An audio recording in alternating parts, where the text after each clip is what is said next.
Our next speaker this evening is Margo Bristow. She is a substance abuse counselor here at OPRF, and she also works through Thrive Counseling Center. Thank you, Margo. By the way, this is a wonderful response. Thank you all for coming. I'm going to bounce off a little bit what Jason just spoke about the students that I see. And I want to give you a couple of statistics. I pulled these together and I was a little bit amazed myself. I've been here at the school for 6 years, and I have statistics for the past 4 years and then this year. In 2005, 2006, I had 121 students walk through my door, either referred through the discipline system, counselors, parents, friends, teachers, wherever. In 2006, 2007, it rose to 126. In 2007, 2008, I went to 140. Last year, 2008, 2009, it was 190. So far, as of the end of April, I've had 209 referrals. I'm one counselor for 3,200 students for the substance abuse problem, and I'm not even touching the tip of the iceberg. When I talk to the kids about alcohol and drugs in the school, and I'm in classrooms, I'm in clubs, I am in my office, I run group therapy, individual therapy. Many parents have contacted me, I'll work with them. I have families come into my office and I'll work with them there. What we talk about sometimes is, what is weed right now compared to how it was? A lot of our families say, you know, a little bit of getting high is okay. I got high when I was a kid, so my kids can get high. It's not a problem. It's experimental. The marijuana these days, right now, is considered 700 times more potent and has more impact on the body than the weed from the 60s and 70s. One hit off of a bong, a blunt, a hookah, a bubbler, a vape, and if anyone wants to know what those are, I'm here afterward, equals a full session of 7 to 10 hits in the past. And our kids are shaking and baking, they're waking and baking, and all of these terms, they're getting high on a regular basis. I have kids that come into my office during the day saying, Joe, and it's the new dude, Joe, I got so high last night I couldn't sleep, and so I'm really tired and I can't get into class and I can't work in class. Can you call me out of class?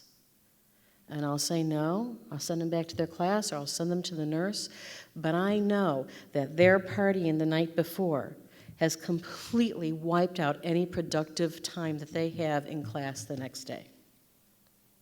They don't realize these effects. They don't realize how it is working on them. There are kids that are going out during their passing periods, going out during study halls, going out during lunch, going out during other people's lunches, going out during other people's study halls, and they're coming back into the school high. And during that time, they're telling me, Margo, dude, I can focus better. I work better. And their grades are going down. Things are happening with them that they don't even realize. There's been some new research out recently about brain development and adolescent brain development specifically. The adolescent brain does not completely stop forming until they're 25 years old.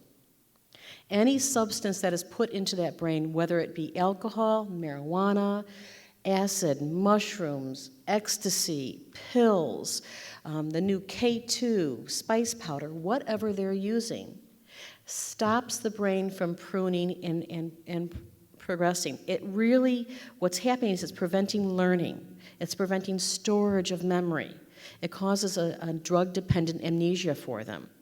Some chemicals increase learning for the short period of time, but it does not increase retention. It depletes the retention process. And so let's say they're learning new formula in geometry. They're not going to be able to get that again.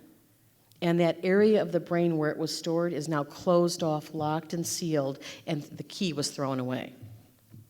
It can cause distortions of reality, and those distortions can be either good or bad, but they're not realistic. The hippocampus, a part of the brain, loses 10% of its volume through usage. And that's not binging. Binging is 5 or more drinks in the course of one session.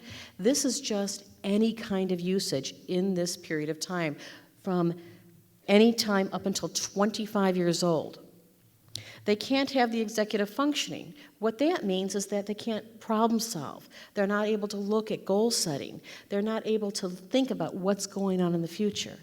The sooner they stop, the faster their brain will get back to full functioning. But if they continue to use during this process, they will have an impairment when it comes to long-term planning that will affect them for the rest of their lives. When we're looking at also who's on my caseload, I have the full complement of students. I have good students, I have bad students, and I have everywhere in between. My student doesn't look like any one kind of group. I have kids that are at the lowest intellectual level up to valedictorians. I have kids that are in sports, the best athletes to those that are in all the other clubs. I have white, black, Latino, Asian, and everything in between. There is no common drug user. It's who likes getting high. And what I have found, and this is a little bit, Jason talked about this a little bit, is that the kids that are really successful in the school are also pressured to get high. If they start getting high, they're seen as even more incredible. They're seen as cooler, as more popular, that the other kids want to emulate them.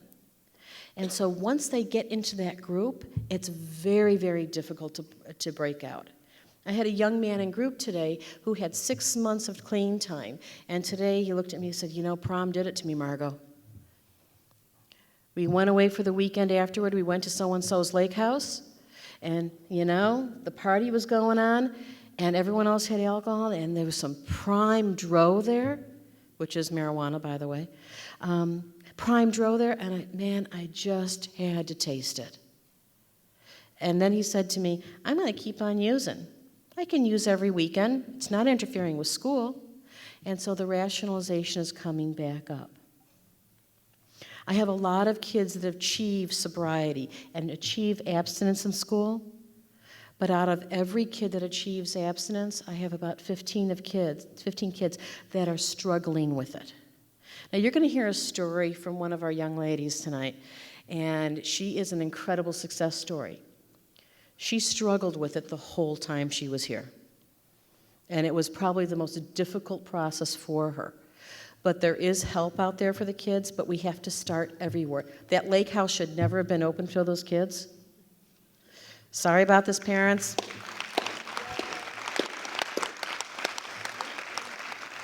We need to do our part here, but we also need your help. We need you not to host parties. And if they are, the parents need to be in those parties and wrecking the high through the whole time. And I'm sorry, the kids will hate me for this, and I'm going to get yelled at on tomorrow morning about it. But we need to be so involved in their lives, and we need to be so enmeshed in their lives that we take away that opportunity and we replace it with something positive. And I want to thank you very much.